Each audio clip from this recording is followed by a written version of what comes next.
इसमें मैं ज्यामिति से शुरू करने जा रहा हूँ, क्योंकि ज्यामिति जो है सो बहुत स्टूडेंट को कठिन लगता है। तो उसी कठिनता को हल करने के लिए मैं यह कदम उठाने जा रहा हूँ।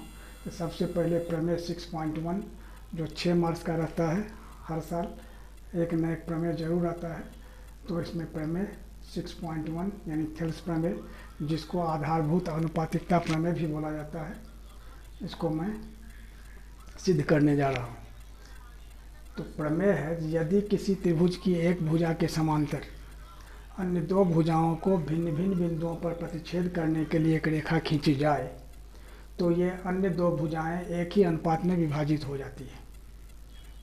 तो इसके लिए क्या किया जाता है, किसी भी प्रमेय को सिद्ध करने के लिए उसको 3 चरणों में बांटा जाता है। पहला चरण होता है दिया हुआ है, दिया क्या है। दूसरा चरण होता है सिद्ध क्या करना है।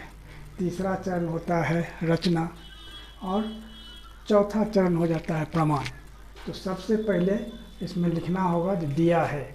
तो दिया है में क्या है, दिया है में लिखने से पहले को आकृति बनाना पड़ता है, चित्र बनाना पड़ता है।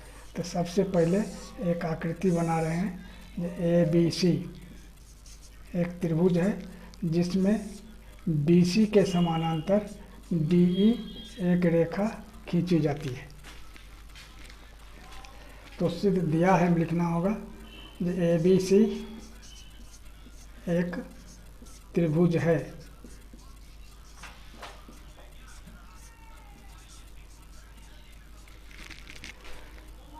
डी ई समानांतर बी सी। ऊपर से नीचे की ओर दो लाइन जब आता है जो बीच में बराबर दूरी है तो उसको समानांतर बोला जाता है। तो डी समानांतर बी सी। तो दिया है मैं सिर्फ इतना ही लिखना है जो ए बी सी एक त्रिभुज है और डी समानांतर बी सी। तो सिद्ध करना है,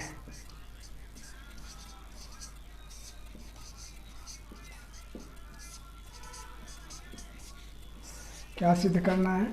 इसमें कहा गया है प्रमेय में कि यदि किसी त्रिभुज की एक भुजा के समानांतर अन्य दो भुजाओं को भिन्न भिन्न बिंदुओं पर प्रतिच्छेद करने के लिए एक रेखा खींची जाए तो यह अन्य दो भुजाएं एक ही अनुपात में विभाजित होती है। तो डी तो बी सी के समानांतर हो गया, अन्य दो भुजाएं बची ए बी और ए सी। तो ए बी और ए सी जो है समान अनुपात में विभाजित होती है, यानी A D by D B is equal to A E by E C. इसके बाद दिया है और सिद्ध करना है, हो गया। अब रचना, रचना में क्या करना होगा, देखिए जो डी एम लंब ए सी पर और ई एन लंब ए बी पर और बी ई और सी डी को मिला दिया। तो क्या लिखना होगा, डी एम लंब, यह जो है लंब का सिंबल है, लंब का संकेत है ए सी पर, है ना, और ई एन लंब ए बी पर। इतना ही नहीं, अब बी ई और सी डी को मिलाया, बी ई और सी डी को मिलाया।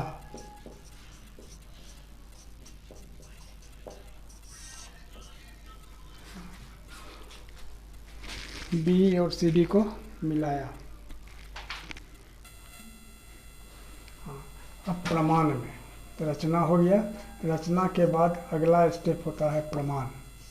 तो प्रमाण में क्या करना होगा, जो त्रिभुज ए डी ई का क्षेत्रफल, यानी यहाँ एरिया लिखा था, एरिया का मतलब क्षेत्रफल होता है A R, area of triangle A D, यानी त्रिभुज ए डी ई का क्षेत्रफल बटा त्रिभुज ए डी बी का क्षेत्रफल।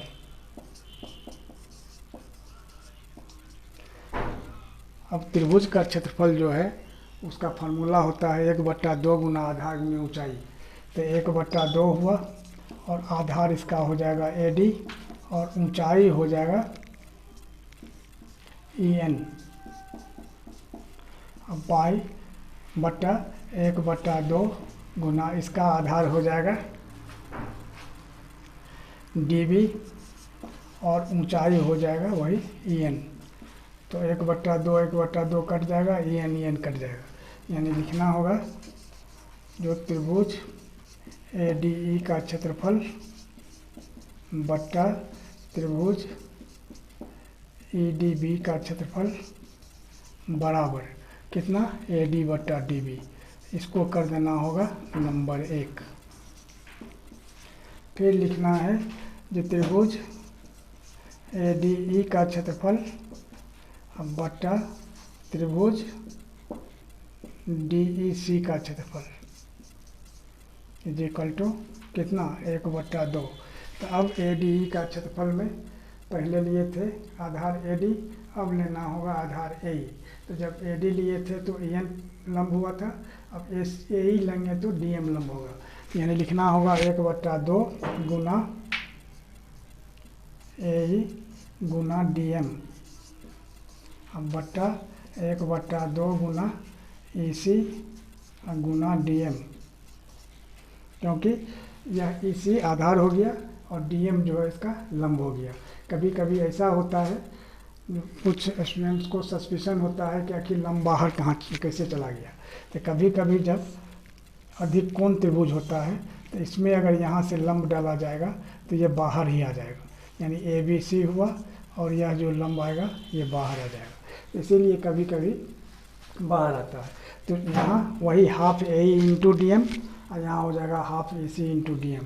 तो DM कट गया, हाफ कट गया, यानी कितना हुआ, area of triangle ADE by area of triangle DEC, मतलब त्रिभुज ADE का क्षेत्रफल बट्टा त्रिभुज DEC का क्षेत्रफल बराबर AE/EC।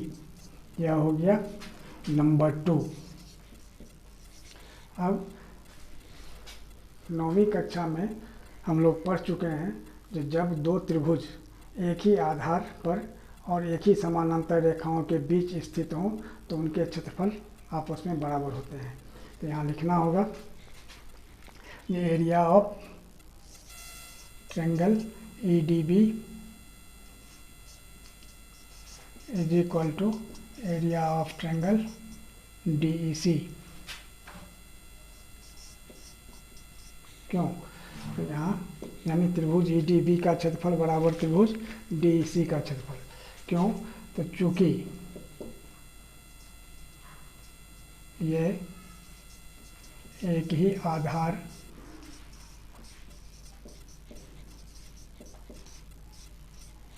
DE पर और एक ही समांतर रेखाएं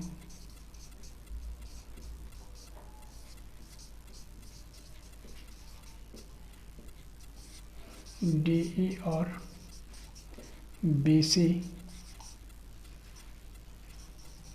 के बीच स्थित हैं।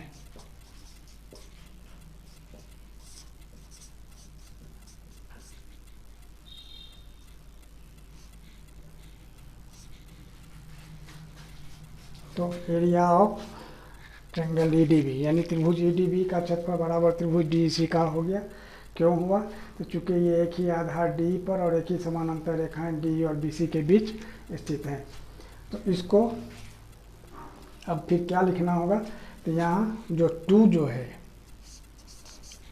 माने ये दूसरा, पहला और दूसरा है, तो दूसरा जो है so area of triangle ADE बट्टा एरिया ऑफ ट्रायंगल DEC के जगह हम EDB लिख सकते हैं। क्यों, क्योंकि त्रिभुज EDB का क्षेत्रफल त्रिभुज DEC के क्षेत्रफल के बराबर है, इसीलिए DEC के जगह हम EDB लिखें। यानी त्रिभुज ADE का क्षेत्रफल बट्टा त्रिभुज EDB का क्षेत्रफल बराबर कितना, AE/EC। इसको कर देना होगा नंबर 3।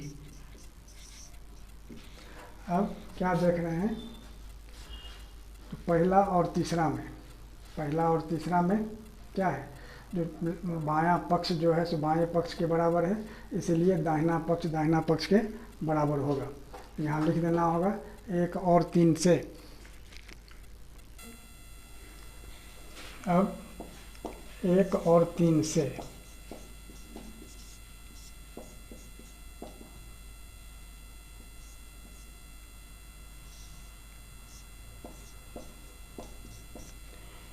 AD बट्टा DB बराबर AE बट्टा AC। और जब ये सिद्ध हो जाएगा, यहाँ लास्ट में लिख देना होगा यही सिद्ध करना था।